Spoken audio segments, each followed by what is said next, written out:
Buong desididong sumugod si Yunjin. Nagbigay siya ng bali-baliw na ungol at isang malakas na pagsabog ang umalingaw sa buong kalangitan. Sa pagkabigla ni Hiso, hawak niya ang espada sa kanyang kamay at tumayo sa harap niya. Sa isang iglap, sinamantala niya ang pagkakataong napalipad ng masamang espiritu ng pagsabog, mabilis siyang sumugod at diretsyong hinati ito.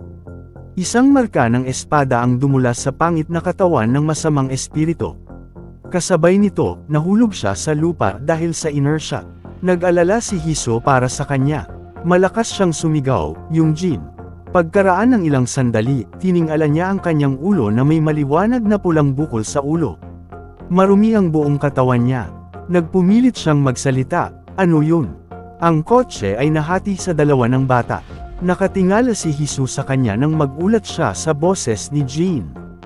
Ano ang ginagawa mo? Galit na sumigaw si Jin at ang kanyang aso na may 4 na paa, tumayo ka at umalis bago siya hiwain sa mga piraso.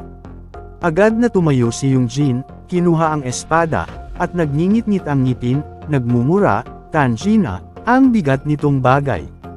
Bigla siyang nagulat. Ang masamang espiritu na hiniwa kanina ay gumaling nang hindi niya alam kung paano.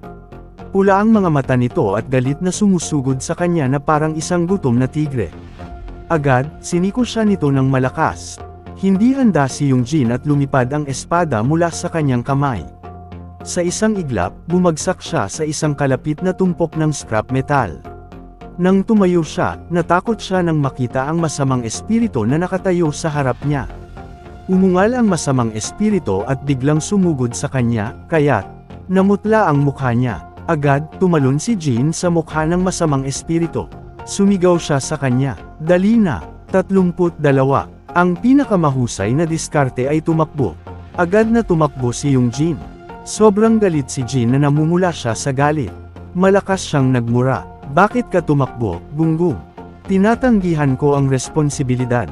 Ikaw ang bahala dyan. Nakita ng masamang espiritu na may pulang mata na gusto niyang tumakas. Kaya't hinailan nito si Jin at itinapon sa kung saan. Pagkatapos ay tumalon ito at hinabol siya sa isang iglap. Tiningnan siya ni Yunjin nang may pagtataka.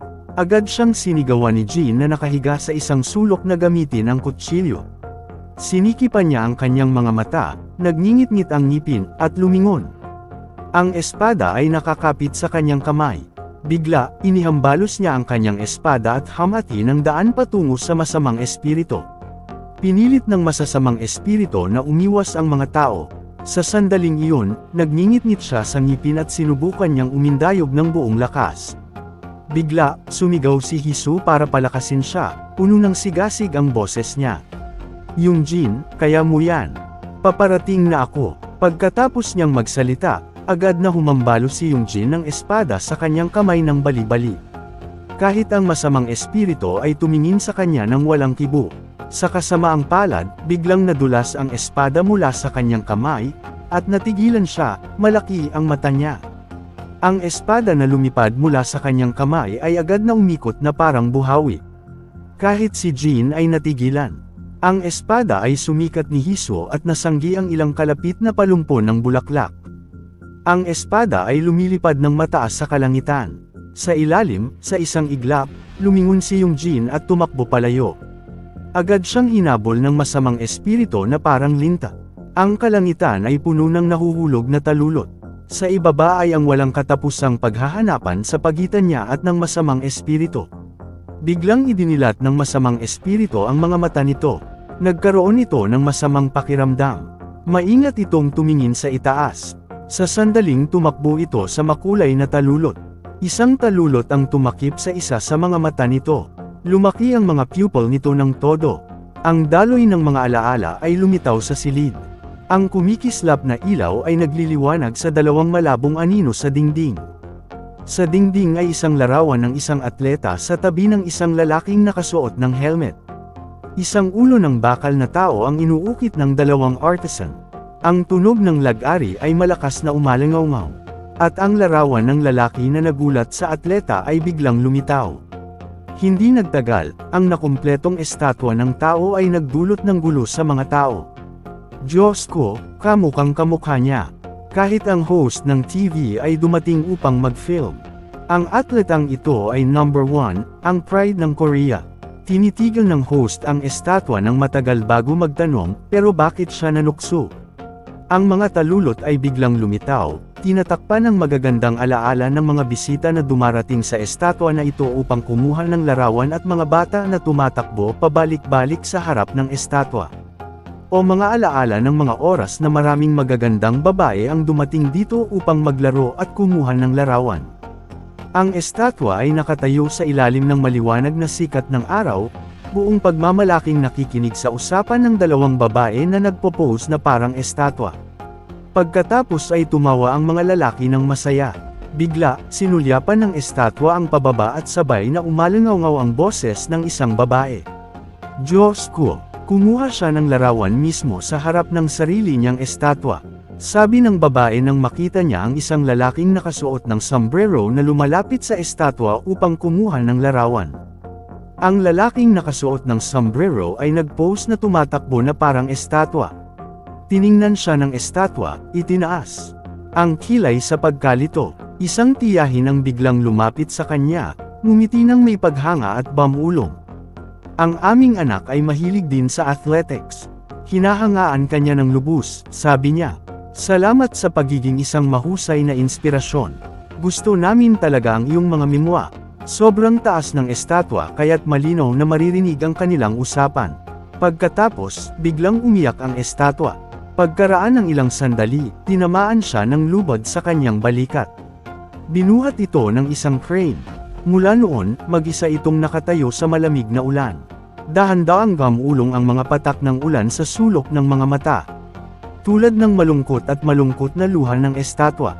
Paglabas sa kanyang mga alaala, tahimik na tumingin ang masamang espiritu kay Yungjin. Tumakbo siya ng baliw-balik. Bigla, bumagal ang mga hakbang nito. Kasabay nito, walang ingat siyang nahulog nang nakaharap sa malamig na lupa. Agad siyang lumingon at sinulyapan ito. Pagkatapos, hinawakan niya ang kanyang ulo sa takot at sumigaw. Ang mga yapak ng masamang espiritu ay sumugod patungo sa kanya. Ngunit kakaiba, lumampas ito sa tabi niya. Natigilan si Yungjin. Tiningala niya ang kanyang ulo at blangkong tumingin dito. Tumakbo ang masamang espiritu sa lugar kung saan naroon ang marathon banner. Malakas nitong inubos ang tao, nakaunat ang mga braso sa kagalakan na tila ipinagdiriwang ang tagumpay. Ang mga talulot ng bulaklak ay nagliparan sa lahat ng dako, dahan-daang lumapag sa mukha ng masamang espiritu. Sinundan ang lumilipad na mga talulot, inunat nito ang mga braso at tumakbo sa bakal na hadlang, ini-imagine ang pakiramdam ng pagtakbo sa isang karera at pag-abot sa finish line upang manalo. Sa paligid, ang karamihan ay nagpalakpakan at sumigaw ng tuloy-tuloy. Kinagat nito ang gintong medalya sa bibig nito na puno ng pagmamataas at karangalan. Inimagine niya ang sarili na pinupuri ng kanyang tiyahin noong panahong iyon, makilala ng lahat para sa mga autograph, maging sikat. Kahit ang mga bata sa lahat ng dako ay gustong-gusto ito, kumuha ng larawan kasama nito, hinahangaan ang talento nito. Tumatakbo at tumatakbo ang masasamang espiritu. Tumakbo ito patungo sa mga talulot na tila tumatakbo patungo sa maluwalhating tagumpay sa kanyang imahinasyon. Tungkol naman kina Yungjin at Jin, siya at ang kanyang tiyuhin ay nakatingin dito ng walang naiintindihan. Kahit si Hiso ay may malaking tandang pananong sa mukha, biglang kumislap ang ilaw sa langit. Nagpikit dilat ang masamang espiritu at naglaho sa harap ng tatlong tao. Sumimangot siya. Ano yun? Siniki pa ni Jin ang kanyang mga mata at tiningnan ang tagpo sa harap niya, nahulog sa malalim na pag-iisip. Pagkatapos mag-isip, sinabi niya ang kanyang mga iniisip sa isang boses kabayo. Mukhang naabot niya ang kanyang layunin at bumalik. Pagkarinig noon, nagtaka siya kung bakit biglaan. Ipinaliwanag niya, tulad ng sinabi ko kanina, ang mga espiritu ay hindi mapanganib hanggat sinusunod mo ang kanilang mga patakaran. Tinaas ni Yungjin ang kanyang kilay. Ano ang orihinal? Dahan-daang sinabi ni Jin. Depende ito sa mga layunin ng mga espiritu na umiiral. Tiningnan niya siya at natigilan siya at nagsimulang punahin siya. Kaya nagtanong ako kung bakit siya nagalit. Siguro kasalanan mo yan. Agad na sumagot si Yungjin, nagbibiro ka ba? Hindi nagtagal, nagsimulang bumagsak ang gabi sa lungsod. Bumalik si Yongjin sa kanyang silid, umaangal sa sakit habang tinitingnan ang sugat sa kanyang kamay. Sumimangot siya at nagtanong kay Jin, basag ba ang tadyang mo? Umiling siya para tiyakin sa kanya. Hindi mo na kailangang mag-alala tungkol dyan. Ngunit bigla siyang lumingon. Tiningnan ni Jin si Hiso, na tahimik na nakaupo sa isang sulok. Babae, ayos ka lang ba? Kinamot niya ang kanyang kamay, nag-aalangan na. Sumagot. Pagkatapos ay biglang yumuko si Hiso at sumigaw, salamat. Tiningnan siya ni Yongjin na may puting mata, walang naiintindihan. Ang kanyang mukha ay puno ng pagkakasala at pagkapahiya. Pagkatapos ay bigla siyang tumingin kay Jin at nagtanong, ikaw ba ang ninuno ni Yongjin? Tahimik na gabi, biglang kumislap ng kakaibang ilaw ang bakal na rehas.